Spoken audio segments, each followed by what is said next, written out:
Muchísimas gracias, Percy. Saludando a los representantes y secretarios generales de los partidos políticos aquí presentes. En este caso estoy representando a Luis Taís, que es el secretario recientemente elegido por Perú Posible. Hemos tenido hace muy pocas semanas la elección del nuevo CEN de Perú Posible, pero Lucho Taís tenía ya previsto un viaje a Estados Unidos y no pudo venir, así que me ha delegado esa responsabilidad como secretaria de política. En el fondo recién estamos de estreno. Creo que todos somos conscientes de la fragilidad de los partidos políticos actualmente y también de la fragilidad que se tiene como institución en el caso del Congreso de la República. Creo que tenemos grandes coincidencias con los expositores y vamos a tenerlas siempre. Creo que tenemos una misma visión de cuál es el ángulo en el que nosotros en este momento nos estamos desempeñando, cuáles son los retos que tenemos como partido político y sobre todo los retos en nuestra articulación con el Congreso. Como decía Percy, fui vocera en la legislatura anterior y eso me ha permitido vivir en carne propia este reto de articular la posición del partido de Perú Posible, el plan de gobierno de Perú Posible, con las decisiones finales, con los votos finales de la bancada. No ha sido una tarea fácil, definitivamente. El cargo de la vocería, como bien lo dicen los ingleses, es el de ser un látigo de tu bancada, pero el reto es complicado, sobre todo con las deficiencias que tenemos en cuanto a disciplina, en cuanto a cohesión, pero que tiene una razón de ser. En el caso de la bancada de Fuerza Popular, Fuerza 2011, tiene probablemente una gran ventaja que no era una alianza. En el caso nuestro, nuestra bancada mantuvo una alianza electoral conformada por varios partidos políticos, varios congresistas en ese momento independientes y que posteriormente continuamos con esa alianza ya dentro del Congreso. Ese es el caso nuestro, pero hay bancadas que se tienen que aliar a la fuerza por un interés práctico porque no tienen el número mínimo que es el de 6 congresistas elegidos. Entonces, por fines prácticos, tienen que unirse, integrarse y conformar una bancada como lo exige el reglamento. Este tipo de alianzas definitivamente menguan un poco la posibilidad de mantener esta disciplina, esta cohesión tan necesaria y que debiera mantenerse. Pero no solamente el tema de las alianzas, coincidiendo con lo expuesto anteriormente y lo que se dijo también en la mañana, es fundamental el tema del trabajo previo que se hace en los partidos políticos, del fortalecimiento previo que tienen que hacer los partidos políticos y que tenemos grandes retos en cuanto al financiamiento. Hago hincapié en este tema porque después voy a aterrizar en los planteamientos que hemos hecho como bancada desde el año pasado, vinculadas a estas reformas que van a fortalecer a los partidos políticos, que finalmente van a traer como consecuencia el fortalecimiento de las bancadas y finalmente el fortalecimiento del Congreso, el fortalecimiento de la democracia. El término democracia para Perú Posible es fundamental. Perú Posible surgió justamente a raíz de esta lucha por fortalecer la democracia en nuestro país, con Alejandro Toledo a la cabeza, y creo que va a ser siempre el puntal que vamos a tener como partido político. Mencionaba el tema del financiamiento porque en nuestro caso, como acá presentamos un proyecto de resolución legislativa, la 221-2011, que busca que se implemente finalmente una ley que ya existe, pero que no es implementada. Y para gran parte de la población, el término los hace suponer de que va a implicar un gran costo al Estado, y no es así. Cuando uno hace cifras, el monto que involucra este financiamiento es menos de 50 millones de soles, prorrateados durante 5 años para todos los partidos políticos que tengan representación parlamentaria. ¿Vale la pena hacer este gasto? Vale la pena hacer este gasto, que ya no sería gasto, sino sería inversión, porque garantizaría la presencia partidaria en todas las regiones, fuera de etapa electoral, que finalmente también permitiría responder a la gran demanda que tenemos en este momento en el país, que es el de qué están haciendo los partidos políticos frente a los conflictos sociales, frente a este resurgimiento de movimientos terroristas radicales. Pues muy bien, el Estado también tiene que cumplir su papel y es apoyarnos en esta posibilidad de financiamiento y también evitar así el ingreso de dineros que finalmente tiene uno probablemente que devolver el favor. En un país en el que también tenemos gran vinculación con el narcotráfico, con el lavado de activos, pues es necesario que este tema se enfrente, a pesar de que no es políticamente correcto tocar el tema del financiamiento. Hemos planteado también como bancada, y en mi caso soy autora de un proyecto de ley en contra del transfugismo, que permitía una salida más fácil a esta problemática.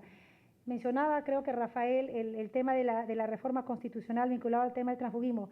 Este tema es complicadísimo que finalmente se apruebe porque se presta interpretaciones. Definitivamente un congresista dice, como actualmente lo dicen muchos, ¿y qué pasa cuando el partido político es el que ha cambiado de criterio, ha cambiado de ideología? En cambio yo me mantengo en mi criterio, así que yo no soy el tránsfuga es mi partido político.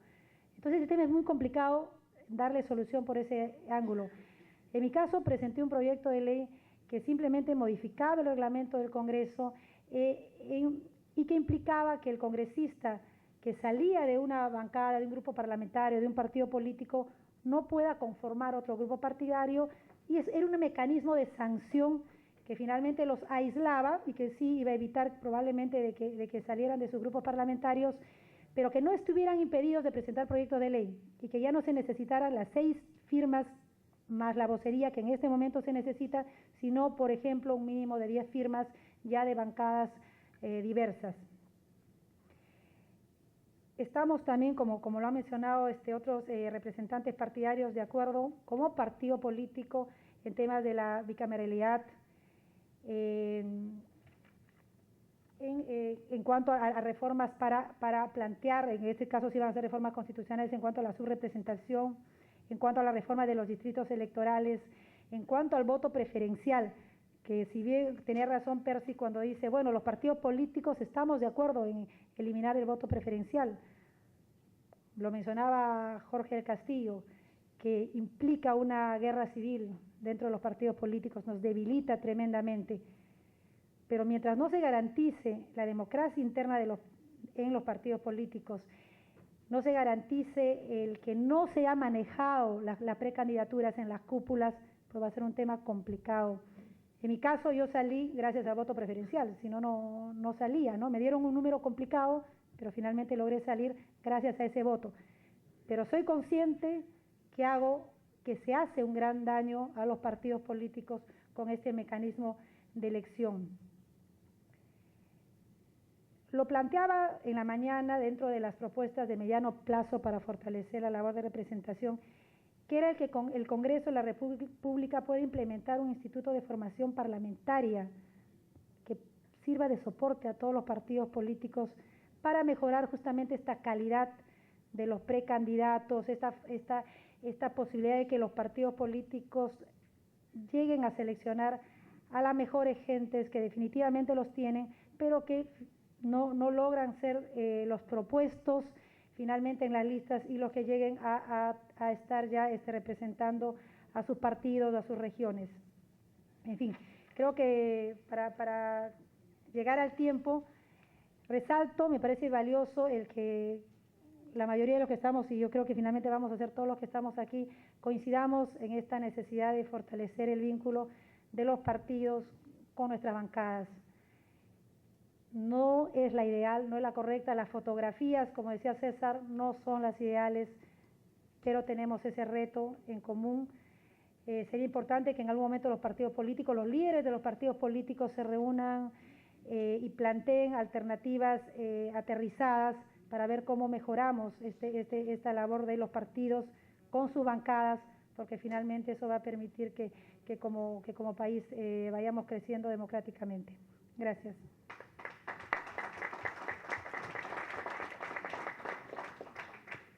Muchas gracias a Carmen Omonte. Es el turno del congresista Mesías Guevara, congresista por Cajamarca, secretario general del Partido Acción Popular y miembro del Consejo Directivo del Congreso de la República. También dirigente de su partido de muchos años. Hemos participado con él en varias actividades para pensar reformas políticas, reformas electorales, así que esperamos su presentación desde la doble perspectiva de ser dirigente partidario de cuño, iba a decir de viejo cuño, pero bueno, dirigente partidario y al mismo tiempo congresista. Entonces nos podrá decir con más, es probablemente uno de los pocos secretarios generales de partido que al mismo tiempo es congresista, tal vez el único, si no me equivoco. No recuerdo. Me parece que sí, pero si ese es el caso, bueno, justamente un comentario interesante sería cómo vincular digamos, la dirección partidaria, lo que el partido dice, piensa, con lo que la bancada finalmente hace en el Congreso, ¿no? Adelante, Mesías Guevara. Gracias.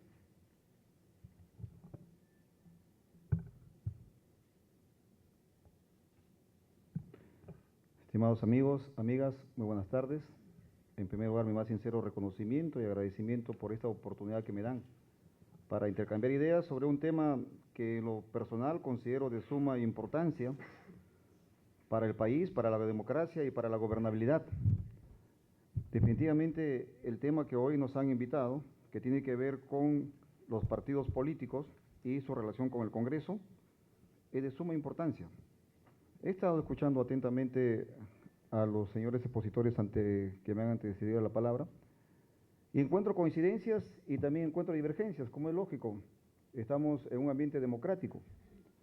Yo voy a empezar haciendo o tratando de describir el contexto actual en el que vive nuestro país.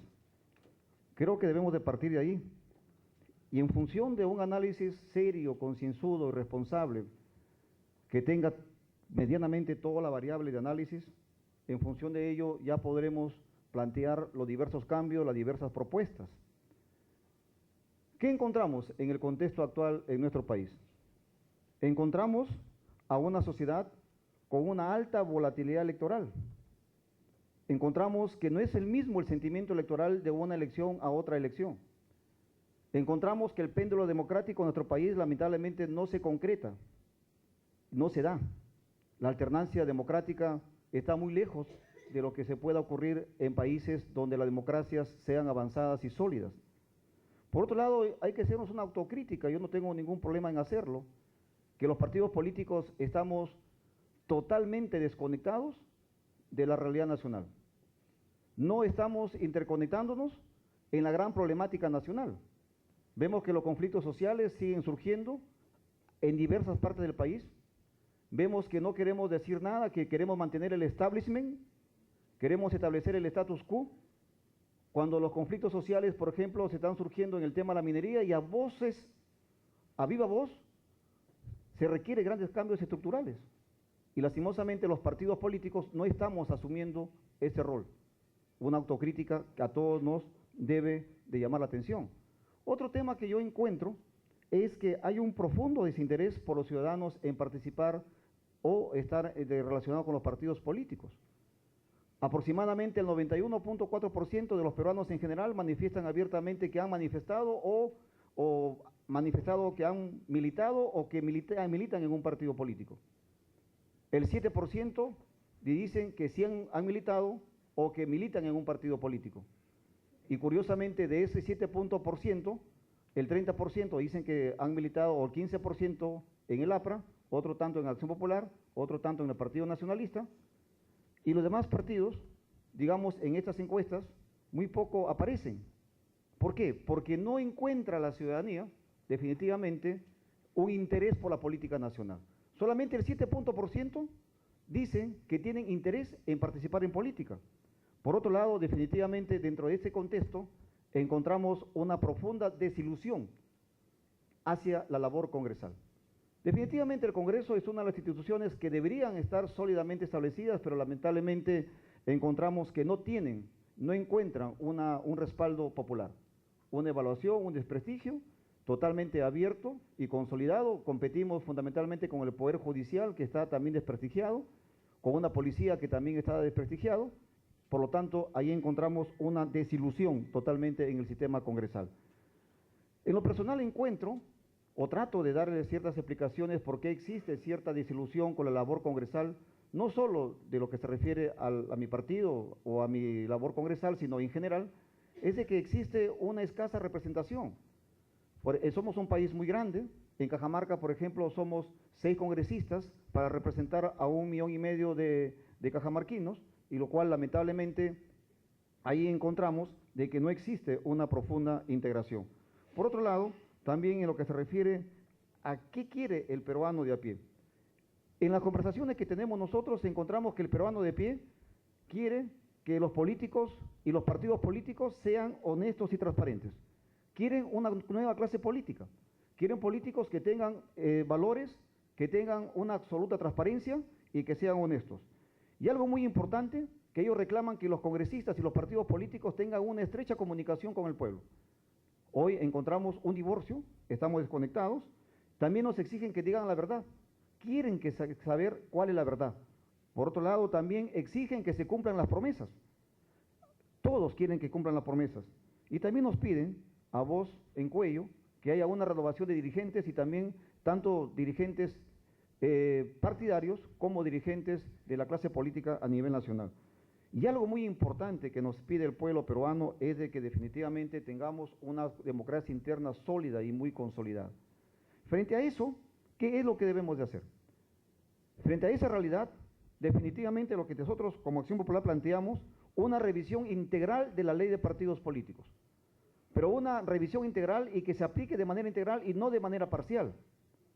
Prueba de ello es que encontramos, por ejemplo, que en estos momentos, en la ley de partidos políticos, expresamente se dice que se financian los partidos políticos, y luego hay una disposición transitoria en la que desmerece y le quita peso a lo demás en su conjunto de la ley. Por lo tanto, no hay una aplicación integral, que al final no existe una convicción en establecer o hacer que se cumpla una normatividad. Por otro lado, nosotros convenimos que debemos de combatir la fragmentación política. Los movimientos regionales surgen precisamente en contraposición de una consolidación de la democracia. Es importante que fortalezcamos lo que significan los partidos políticos. Ya como hombre de partido, considero de suma importancia que debemos de consolidar la democracia interna. Pero sin embargo, ¿qué significa que hay que consolidar la democracia interna? Los comités electorales, por ejemplo, somos muy precarios, hay que ser claros, no tenemos los recursos necesarios para establecer una OMPE o un Jurado Nacional de Elecciones interno, símil a lo que ya existe de manera nacional. Por otro lado, también encontramos de que existen unos padrones que lamentablemente no están circunscritos dentro de una normatividad. Hay quejas de los padrones permanentemente, y los padrones cuestan bastante dinero. En Acción Popular somos aproximadamente 200.000 afiliados, y curiosamente en estos días el Jurado Nacional de Elecciones nos ha enviado una carta que le enviemos una copia de nuestras fichas partidarias. Eso cuesta aproximadamente 30.000 soles. Y nosotros no tenemos esos recursos para estar enviándole al Jurado Nacional de Elecciones estas fichas. Por otro lado, encontramos que el financiamiento no se está dando, se hace un remedio de un financiamiento a través de lo que es la franja electoral, pero sabemos que la franja electoral no está cumpliendo con el rol que le corresponde. Y si hablamos de un cuestionamiento de financiamiento de los partidos políticos, encontramos que esa franja electoral es relativamente costosa y que no está cumpliendo con su rol.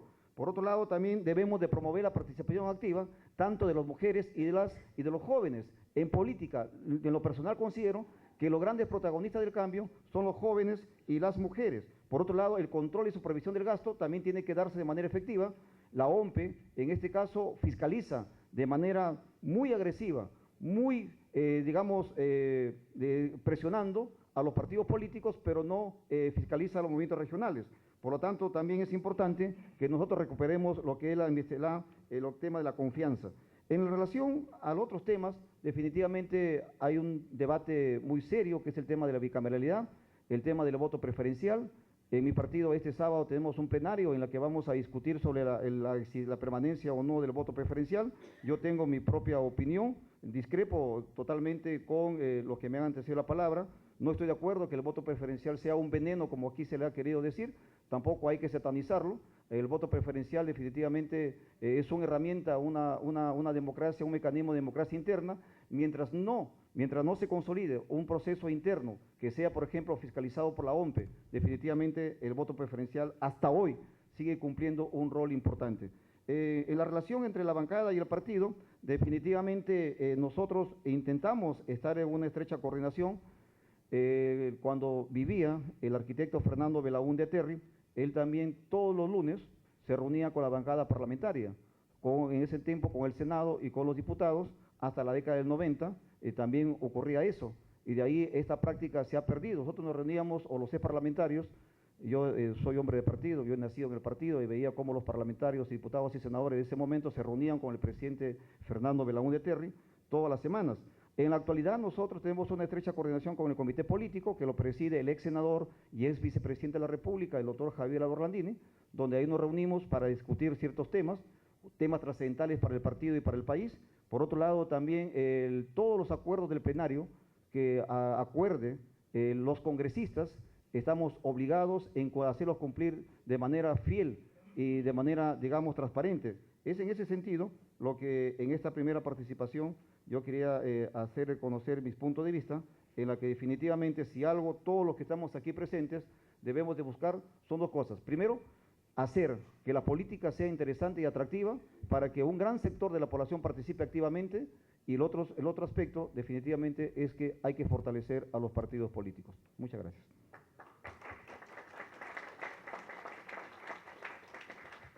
Muchas gracias a Mesías Guevara. Les recordamos que las preguntas que tengan pueden hacerlas llegar por escrito con las personas que están recogiéndolas. Y tenemos entonces la última intervención de esta mesa, a cargo del secretario general del Partido Humanista Peruano, Marco Cardoso. Es el partido más joven de esta mesa y tiene además la particularidad de ser un partido de origen regional. Surgió en el norte peruano, en el departamento de Lambayeque, y ahora funciona como un partido nacional, pero ciertamente mantiene en su mirada de la política y del país una mirada regional muy clara. Marco Cardoso ha sido gerente general del gobierno regional de Lambayeque, es ingeniero con especialización en gobernabilidad, descentralización y reforma del Estado, ha sido candidato a la presidencia del gobierno regional de Lambayeque y además destacado dirigente del Partido Humanista desde la fundación del partido. Así que lo invitamos a hacer uso de la palabra. Bienvenido. Muchas gracias. Permítame en primer lugar saludar a todos los presentes, todos los señoras y señores, distinguidas damas y caballeros que nos acompañan en esta oportunidad. Y gracias por la invitación al Grupo Transparencia. Tal como se había manifestado, el Partido Humanista Peruano es un partido político eminentemente descentralista. Nació en Lambayeque como un movimiento regional y ahora ya está inscrito como partido nacional. En Lambayeque tuvimos la oportunidad de ser 2 veces gobierno regional y posteriormente, como se dijo, ahora ya somos inscritos legalmente y somos partido nacional. Tenemos a la fecha 2 congresos nacionales, hemos reformado y actualizado nuestro estatuto y tenemos una nueva estructura orgánica. En consecuencia, el Partido Humanista Peruano es una organización política democrática de ciudadanos que se adhieren eminentemente en doctrina y práctica del humanismo. Nosotros creemos en un Estado de Derecho, creemos en una democracia interna, respetamos la Constitución política del Estado, participamos muy activamente en el acuerdo nacional y somos respetuosos de los acuerdos que internamente se traten, es decir, practicamos una democracia interna. Cuando nos dicen que debemos emitir un punto de vista, una opinión respecto a la relación del Congreso de la República, sus congresistas, con la población en su conjunto y básicamente con su militancia, debo manifestarle que solamente tenemos un congresista que nos representa en el Congreso de la República, que es el doctor Yehude Simo Munaro. Y nosotros participamos en las últimas elecciones nacionales en alianza con otras agrupaciones políticas. Y ahí está el PPC, Alianza para el Progreso, representantes de la agrupación de Pedro Pablo Kuczynski, así como también Restauración Nacional y el Partido Humanista Peruano. Fue una alianza eminentemente electoral. Obviamente, cuando ya se tratan de discutir temas que tienen que ver con políticas de desarrollo nacional o sentar posición o principio sobre determinados puntos que tengan que tratarse en el Congreso, creo que ahí sí hay mucho más diferencias que coincidencias.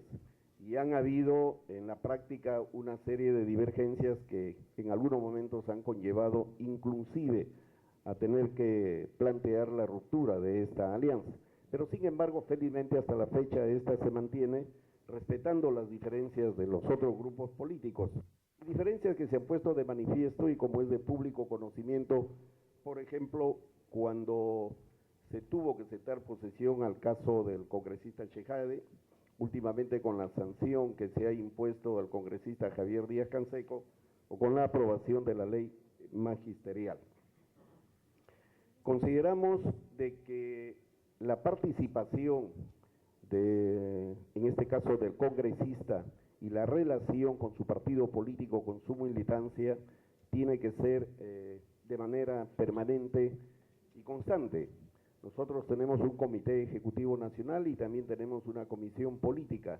Las reuniones son de manera frecuentes y de manera disciplinada, existe concurrencia de sus integrantes, de tal manera de que cuando se tratan de discutir los temas de mayor importancia, las reuniones se hacen con la debida anticipación y tenemos nuestro único vocero en el Congreso de la República quien las pone de manifiesto, contando obviamente con el respaldo de los integrantes del CEN y de la Comisión Política. ¿Cuál es la relación que tiene nuestro partido político con la población y su militancia? Tal como se dijo anteriormente, existe una semana de representación parlamentaria y Yehude Simo Munaro salió elegido por Lambayeque, de tal manera de que, de manera respetuosa, participamos activamente en la semana de representación parlamentaria, que es por lo general la última semana de cada mes, y tenemos reuniones activas con las principales autoridades y dirigentes de la sociedad civil de Lambayeque, en la que recogemos una serie de demandas y hay intercambio de opiniones y eso nos permite también tomar contacto directo con nuestra militancia ahí en Lambayeque. Sin embargo, esto también se aprovecha para visitar otros pueblos de acuerdo a un calendario que tenemos. Hay que entender de que ahora ya es un partido nacional y tratamos de dividir el tiempo de la manera racional mejor posible. Planteamos también algunas alternativas de solución frente a la crisis que se vive por la fragmentación y la falta de disciplina, esto puesto de manifiesto en la mayor parte de congresistas y con muy honrosas excepciones en nuestro Congreso de la República. Nosotros creemos de que el voto preferencial debe ser eliminado. Coincidimos con la mayor parte de algunos exponentes acá. Creemos de que los partidos políticos deben ser muchísimo más cuidadosos en tratar de seleccionar a sus candidatos. Creemos también de que deben elevarse las barreras de entrada a agrupaciones políticas al sistema político en su conjunto, para evitar aquellos movimientos o partidos que solamente son agrupaciones de coyuntura electoral y que solamente participan en ella para tener algún tipo de representación. Nosotros sí creemos de que debe haber una representación a nivel de los partidos políticos que respondan a las demandas de la población en su conjunto y que realmente sean representativos. Por otro lado, creemos también de que el financiamiento, que tal como aparece en la ley de partidos, debe ser puesta en práctica. Debe haber financiamiento público para todas las agrupaciones políticas y con ello estaríamos evitando que de pronto algunos dineros oscuros que puedan venir por parte del narcotráfico o del terrorismo puedan estar entrometiéndose en la vida partidaria de algunas agrupaciones políticas. El transfugismo debe ser sancionado muy drásticamente y eso debe darse tal vez con la pérdida de representación parlamentaria. Con ello estaríamos fortaleciendo el funcionamiento del Congreso sobre la base de bancadas políticas. Por otro lado, deben plantearse también algunas otras alternativas, como son, por ejemplo, y eso es materia de discusión a nivel del voto voluntario, la renovación por tercios, la revocatoria de congresistas y la reinstauración del bicameralismo. Creemos que debe reinstaurarse la Cámara de Senadores, porque eso le daría mayor representación política a la ciudadanía en el Congreso de la República. Y finalmente, si los partidos políticos no son capaces de seleccionar mejor a sus candidatos y de presentar plataformas coherentes, definitivamente tendremos más de lo mismo. Muchas gracias.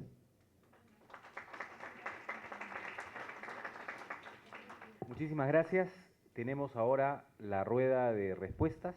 Los congresistas han recibido algunas preguntas colectivas. Los participantes de la mesa, incluidos los congresistas, han recibido preguntas colectivas que yo voy a rápidamente leer, y además algunos de ellos han recibido algunas preguntas adicionales. Esto no es así, porque no se necesita, porque nosotros lo conocemos, pero sí debemos haber, como parte de la preparación, tomado mucho interés en que esa ruta de evacuación, que probablemente sea una ruta... Lourdes Flores, la señora Keiko Fujimori. ¿Qué pensarían de esa reforma? Esa es la pregunta. Tercera pregunta colectiva. ¿Alguno de sus partidos elabora una agenda legislativa anual? Si es así, ¿qué contiene esa agenda y en base a qué se elabora? Además, ¿quién la elabora? También para todos, ¿qué opinan sobre la propuesta de que la OMPE y el Jurado Nacional de Elecciones intervengan de forma obligatoria en las elecciones internas de los partidos? ¿Qué estrategia aplicarían para que los partidos recuperen los gobiernos regionales? Y si empezamos en el mismo orden, ¿les parece? Sería el turno de Jorge del Castillo. Sí, gracias. Yo creo que, especialmente para nuestros visitantes del exterior, es importante saber que en los últimos 50 años, el 40% de ese tiempo, el Perú estuvo bajo dictaduras. Y del 60% que gobernaron democracias, la mitad estuvo asolado por Sendero Luminoso. Por ejemplo, en el APRA mató 1000 dirigentes apristas, 1000. Eso diezma cualquier partido. Entonces, si encontramos, hagamos un recuento, la vigencia del no partido del gobierno de Velasco, del 68 al 80, del no partido, porque sí era. Después, también el no partido del gobierno de Fujimori. Había una actitud antipartido, abiertamente. Y después la destrucción de los partidos por Sendero Luminoso, pues no pueden esperar que los partidos sean pues un derechado de virtudes. Hay un problema grave, estructural. Y encima, sin financiamiento, etcétera, es una complicación. Entonces, ante las preguntas que nos hacen concretamente, nosotros estamos completamente de acuerdo que que el sistema electoral en su conjunto supervise y lleve adelante, direccione los procesos, y eso es una forma de financiamiento indirecto del Estado a los partidos. Solamente el padrón, como aquí se ha mencionado, y es un montón de plata. Hacer el proceso interno, la movilización, y eso podría ser un financiamiento indirecto, porque yo sé que los financiamientos directos quedan antipáticos, nos gustan, no es como es posible, pero ahí hay una forma muy concreta de hacerlo. Si hay una agenda anual, la agenda anual se construye en el Congreso. Los partidos llevan sus ideas, pero la verdad es que se construye en el Congreso tratando de buscar la mejor armonía, ¿no? La valla electoral, conviene subirla. Yo participé con transparencia, bajo la dirección de transparencia, en la elaboración de la ley de partidos, y ahí creamos la valla electoral, que se ha aplicado 2 veces. La primera vez creo que entraron como 15 partidos, y la segunda vez me parece que han pasado, ¿cuántos? ¿6 o 7? ¿6? ¿Con las alianzas? Bueno, pero las alianzas hay que cambiar, ¿no? Pero hay una reducción de partidos, porque las alianzas son partidos que no existen, Entonces forman una alianza y subsisten los que no existen. Eso no puede ser, eso sí hay que cambiarlo. Pero que el sistema de valla ha funcionado, ¿no? De todas maneras. Y si en caso de alianza me parece muy bien que levanten la valla. Que los candidatos presidenciales puedan ir al Congreso, el último fue Fujimori, ¿no? Pero no llegó al Congreso, sino llegó a la presidencia. Yo no sé, eso es aspiración de algunos, yo no tengo una posición definida sobre este tema, ¿no? Puede ser, finalmente puede haber libertad, el que quiere opta por las dos opciones y ya está, ¿no? Bien. El común denominador de todas las respuestas es la falta de institucionalidad. Los modelos per se no son buenos ni malos, todo depende de cómo funciona en la realidad, ¿no? Empiezo por el último, que un candidato a la presidencia pueda ser congresista o pueda también y simultáneamente lanzarse a la candidatura al Congreso. Mire, ahí hay un tema sobre si el sistema político lo que hace es evitar ¿cómo se llama?, la publicidad, el apetito individual de alguien. Si los partidos políticos están organizados, no va a haber, por más que la ley lo permita, y si no, pues va a ocurrir, ¿no? Cuando la institucionalidad es fuerte, las normas prohibitivas están de más. Cuando la institucionalidad es naciente, a veces hay que pedir poner esas prohibiciones. Por ejemplo, la no reelección. ¿La no reelección para qué es? Para que el presidente de la República esté preocupado en consumir su capital político, en mejorar las políticas públicas del país y no en buscar votos. Para eso es la no reelección. En una economía en un modelo político donde hay institucionalidad, no se requiere ese tema, ¿no? Voy a las cuestiones concretas. Financiamiento, de acuerdo. Agenda anual, ya lo dijo el doctor Jorge del Castillo, la fija el Congreso. Vallas para la alianza, lo mismo. ¿Qué cosa tenemos? Alianzas organizadas, con apetito electoral, que una vez que pasan las elecciones se desorganizan. Entonces, institucionalmente, frente a la deficiencia institucional, hay que poner vallas más altas. O sea, la ley tiene que entrar a corregir esa falta de institucionalidad.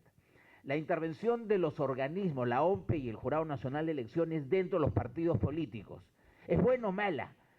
Bueno, pues hay intervención política hoy día. El día que los partidos políticos sean fuertes, que venga quien venga, no va a haber intervencionismo, pero cuando los partidos políticos todavía se están construyendo, una intervención de este tipo de organizaciones puede resultar perversa. Entonces habrá que ir construyendo este tema.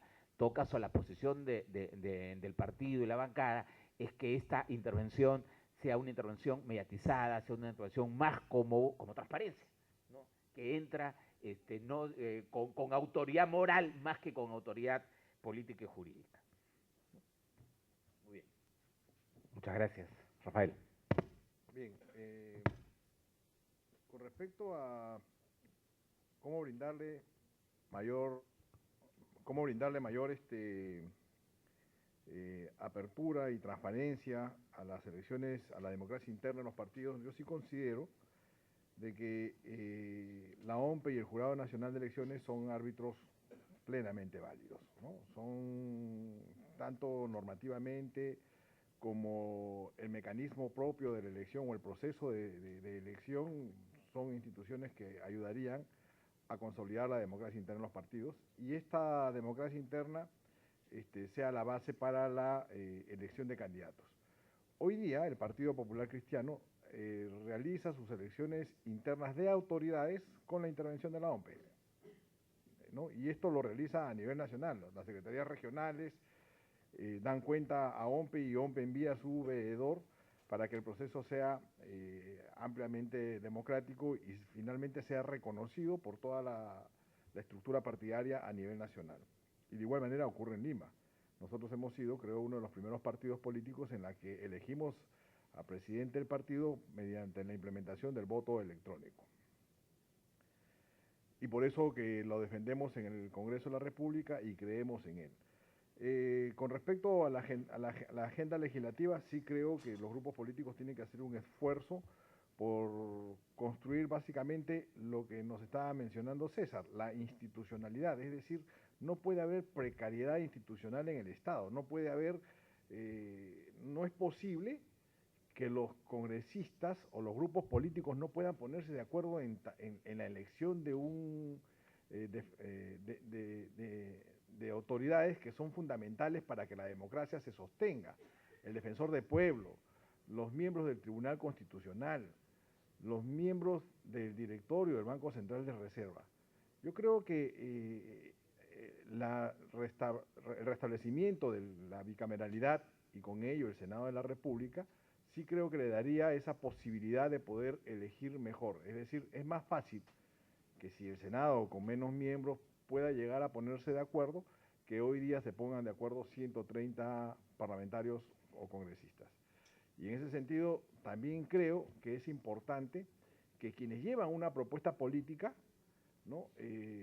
Sean parte de la lista del Senado de la República, ¿no? Tal como existía antes, que los expresidentes son senadores vitalicios. Y en ese sentido creo que le damos estabilidad de gobierno al país. Creo que con eso se fortalece este concepto de institucionalidad. No solamente se trata de tener instituciones fuertes, sino también se trata de tener actores más maduros, actores que representen a instituciones que sean partidarias, que sean en base a propuestas programáticas y que éstas se sostengan a lo largo del tiempo. Y además le daría sobre todo sustento a definir políticas de Estado. No importa el gobierno en turno, si sabemos que el país se conduce hacia una dirección para luchar contra la pobreza, para luchar contra la falta de salud, de educación, creo que esa es la única forma en que podríamos llegar a ir solucionando verdaderamente estos problemas. Con respecto a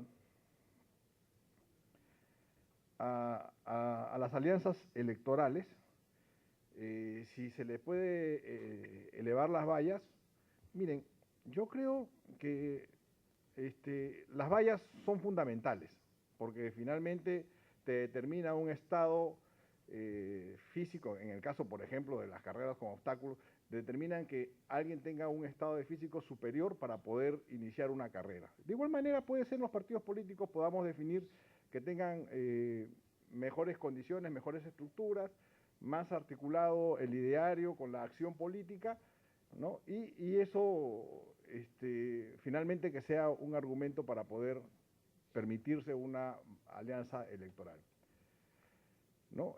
Y no ocurra lo que ha venido ocurriendo el día de hoy, en el que, como nos comenta Mesías,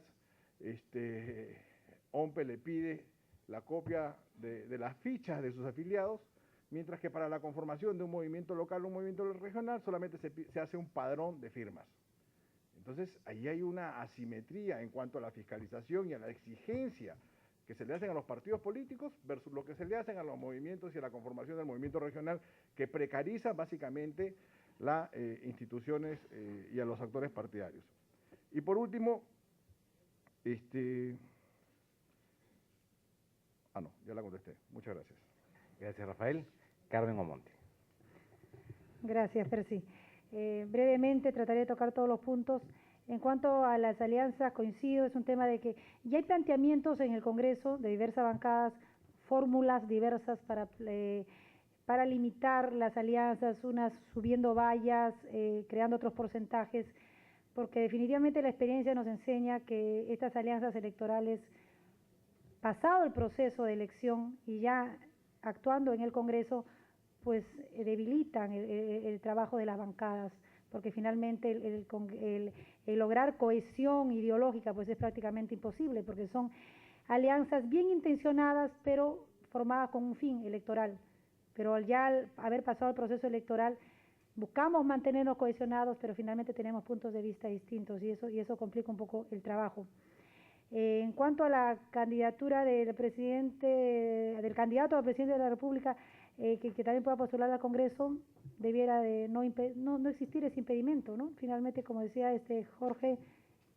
Perdón, Carmen, disculpen que interrumpa, Sí. pero el sentido de la pregunta, de repente ayuda también a contextualizarla, es que sea obligatorio que el candidato a la presidencia, si pasa determinado número de votos, 5% por ejemplo, tenga un asiento en el Senado, digamos, en la lógica de los sistemas parlamentarios, ¿no? Donde el jefe del partido es jefe de la mayoría del Congreso. Creo que ese es el sentido de la pregunta, y es un poco parlamentarizar nuestro sistema, o sea, que el jefe del partido sea al mismo tiempo el jefe de la bancada parlamentaria. Bueno, desde ese ángulo y teniéndose en cuenta que pueda plantearse la bicameralidad y que ya tengamos Senado, pues sería fundamental, ¿no? Que pueda darse esa posibilidad y finalmente ese liderazgo a lo que estamos todavía acostumbrados en el Perú y en la mayoría de los países latinoamericanos, en que el liderazgo, el caudillismo, queramos o no, pero es fuerte en los partidos políticos, y que puedan deslizar ese liderazgo en los congresos, pues sería importante. En cuanto a la agenda legislativa anual, cuando en esta segunda legislatura nuestra bancada, nuestro partido político apoyó la candidatura del oficialismo a la presidencia de la mesa directiva, lo hicimos justamente a cuenta de que se apruebe una agenda legislativa mínima. Discutimos alrededor de 3 semanas entre miembros del partido de Perú Posible, miembros de la bancada y con los representantes del nacionalismo. No fue sencillo, llegamos finalmente a 14 puntos que estaban repartidos principalmente en las reformas electorales, todos los puntos que hemos tratado, bicameralidad, financiamiento, voto preferencial, transfugismo, etcétera, etcétera. En cuanto al fortalecimiento del proceso de descentralización, uno de los puntos era el de la no reelección de los presidentes regionales. Teníamos planteado reformas de salud, reformas en educación.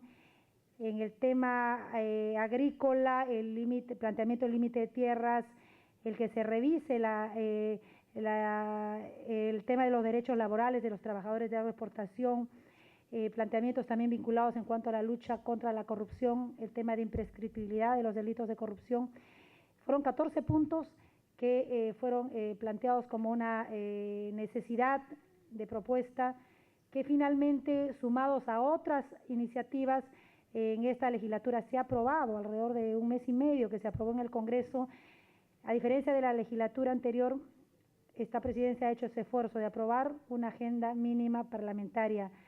Probablemente no tratemos todos los temas en esta legislatura, pero es importante que se haya hecho ese esfuerzo.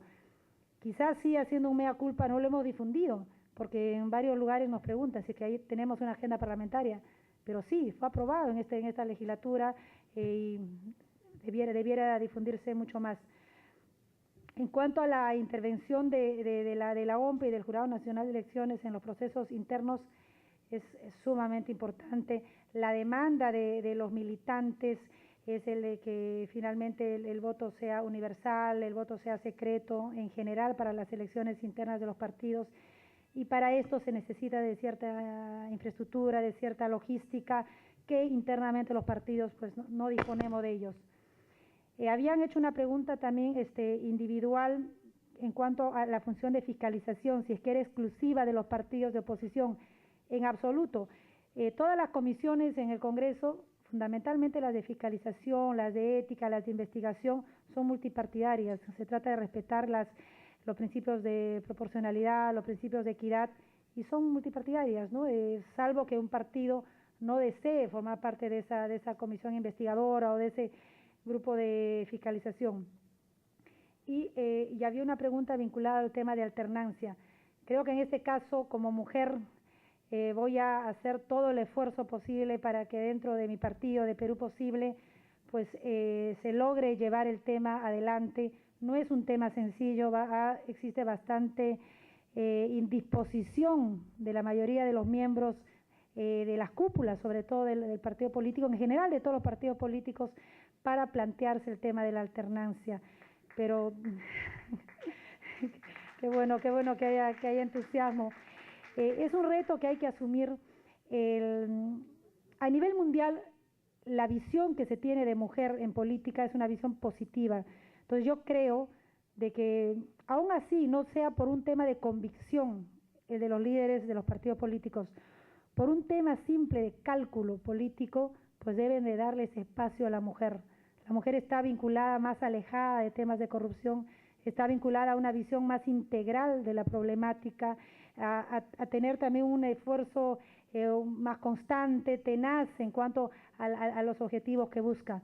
Entonces, o por convicción o por cálculo pragmático, debiera de dársenos ese espacio y no debiera haber esa resistencia que hasta el momento lamentablemente existe en la mayoría de los partidos políticos.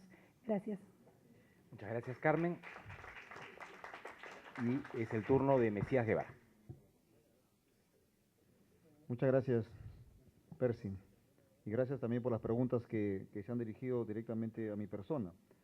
Me preguntan fundamentalmente qué está haciendo mi partido en temas de la renovación de cuadros juveniles. Nosotros en el partido estamos sumamente preocupados, no solamente por la participación política dentro del partido, sino a nivel nacional. Hay muy poco, digamos, mecanismos para hacer que los jóvenes participen activamente en política. Nosotros como bancada y como partido hemos presentado un proyecto de ley que definitivamente ha resultado muy controvertido. Actualmente las personas para que puedan postular al Congreso de la República, la edad mínima es 25 años, de 25 años para arriba. Nosotros estamos siendo audaces porque consideramos que entre los 18 y los 29 años hay aproximadamente 9 millones de peruanos. Y entre 18 y 24 años hay aproximadamente 3 millones de peruanos. Y viendo la estadística, encontramos de que hay jóvenes de 21 años, 23 años que incluso ya han concluido hasta una carrera de posgrado, de maestrías, hombres y mujeres. Entonces nosotros consideramos definitivamente de que es importante que aumentemos esa brecha electoral. En estos momentos hay un grueso sector juvenil que están siendo excluidos. La Constitución manifiesta que todos los peruanos tenemos el derecho de elegir y de ser elegidos. Por lo tanto, nosotros estamos planteando que esa valla de edad baje de 25 a 18 años. Hay muchos cuestionamientos, hemos recibido serios cuestionamientos, pero no importa porque nosotros consideramos que los jóvenes deben participar activamente en política. Prueba de ello, consideramos que es un elemento dinámico y eficiente enfrentar a Movadef. Hay un grueso sector de jóvenes que están desorientados en ese sentido, no encuentran espacios democráticos, si bien es cierto existe la cuota juvenil para los consejos regionales, para los consejos municipales, pero no congresales. En ese sentido, nosotros estamos planteando que seamos más audaces y busquemos la participación. Hay muchos dicen que los jóvenes a esa edad son emocionalmente, no están muy sólidos, pero la verdad que hay personas de 40, 50, 70 años que nunca dejan de madurar. Entonces no solamente los jóvenes, hay jóvenes brillantes. Hay un pacto, hay un código ética de adolescentes que han ido a mi despacho a conversar en varias oportunidades y me he encontrado con la grata sorpresa que púberes o adolescentes de 14, 15 años tienen una conceptualización de la vida muy diferente a aquellos cuarentones o cincuentones. Por lo tanto, es importante que nosotros pongamos ahí una focalización y en ese sentido, Acción Popular, estamos sumamente preocupados en la que los jóvenes participen activamente en la política nacional. También me preguntan de manera directa si es necesario de que haya mayor transparencia de ingresos y egresos. Definitivamente eso es lo que estamos pidiendo permanentemente. La OMPE solamente fiscaliza a los partidos políticos. Cada 6 meses presentamos nuestros informes. En la última que hemos presentado, el Jurado Nacional de Elecciones y la OMPE nos ha puesto como ejemplo porque hemos puesto todos nuestros recursos financieros dentro del plazo que ellos han planteado, dentro de las normas que han propuesto. Por lo tanto, nosotros sí estamos de acuerdo con esta fiscalización. Además, permanentemente estamos en esa actividad. Nos dicen si la OMPE y el Jurado Nacional de Elección deben participar en los procesos internos. Definitivamente eso es lo que estamos pidiendo. Es más, nosotros no solamente estamos pidiendo que participe la OMPE y el Jurado Nacional de Elecciones, sino que ya lo están haciendo, sino la misma transparencia que acá está presente, que nos han invitado en esta tarde, permanentemente están observando los procesos electorales internos en mi partido. Incluso con la OMPE hemos establecido también el voto electrónico ya desde hace mucho tiempo atrás. Por ejemplo, el presidente Paniagua, cuando fue nominado como candidato, fue nominado a través de lo que es el voto electrónico. Por lo tanto, para nosotros no es ninguna novedad, ya viene de mucho tiempo atrás. Por otro lado, también nos manifiestan en la agenda legislativa, claro que hay una agenda legislativa que hacemos las bancadas, nosotros procuramos que esto responda al plan de gobierno de mi partido y eso lo llevamos a la bancada y ahí discutimos. Sobre la presencia de los candidatos que también puedan ser congresistas, definitivamente acá hay que tener mucho cuidado, salvo de que se implemente el Senado, ahí sí podríamos permitir eso, de tal manera que un candidato presidencial o un expresidente definitivamente pueda ser un senador vitalicio, lo cual estaría dando estabilidad democrática al Congreso de la República. Algo de la alianza electoral. Acá la alianza electoral nosotros tenemos que analizarlo bien a fondo. Yo encuentro dos cosas, una alianza implícita o tácita y explícita. ¿Qué significa eso? Significa que hay alianzas que se hacen entre partidos políticos abiertos, suscritos ante el Jurado Nacional de Elecciones, pero hay otro tipo de alianzas que pasan inadvertidas y es bueno que se precise también dentro del marco electoral. ¿Cuáles son esas alianzas implícitas? Hay candidatos que tienen una cierta atracción al electorado, hablando del punto de vista de marketing electoral. ¿Qué hacen estas personas? Se van hacia las regiones y hacen alianzas con los movimientos regionales, los cuales no son directamente suscritos o firmados o oficializados ante el Jurado Nacional de Elecciones. Si nosotros actualmente revisamos a la bancada mayoritarias, tanto al Partido Nacionalista como al Partido Fujimorista, vamos a encontrar que dentro de esa conformación hay muchos integrantes de movimientos regionales que han accedido a ese proceso electoral. Por lo tanto, las alianzas tenemos que revisarlo más allá de lo formal, porque hay alianzas informales, hay alianzas que son escritas o firmadas de manera, digamos, muy fuera de la formalidad, por menos decirlo. Definitivamente, también en esta tarde yo creo que invito incluso a Lucho Egusquiza y a Percy que profundicemos el tema del voto preferencial. Es un tema que hay que analizarlo a profundidad. Yo tengo una teoría diferente a lo que esta mañana he escuchado. Para mí existe una estrecha relación entre la lista congresal y la lista presidencial. En la lista presidencial que tenga un candidato locomotora, definitivamente le va a convenir eliminar el voto preferencial, porque va a arrastrar a todos los que ya son en la lista, mientras que cuando no haya un candidato locomotora, ese candidato locomotora tiene que hacer una estrategia push-pull, es decir, jalar y presionar, de tal manera que el candidato presidencial tenga la capacidad de hacer un push para apoyar a sus candidatos congresales, pero a la vez sus candidatos congresales hacer la estrategia del push, de tal manera presionar, para que de esa manera ambos se favorezcan. Mientras eso no exista, un candidato locomotora, definitivamente el voto preferencial le va a favorecer, la eliminación del voto preferencial le va a favorecer a los que tengan candidatos presidenciales locomotoras. Gracias, Percy. Muchas gracias, Mesías. Marco. Muchas gracias. Y gracias también por aquellos amigos que han hecho preguntas dirigidas a mi persona.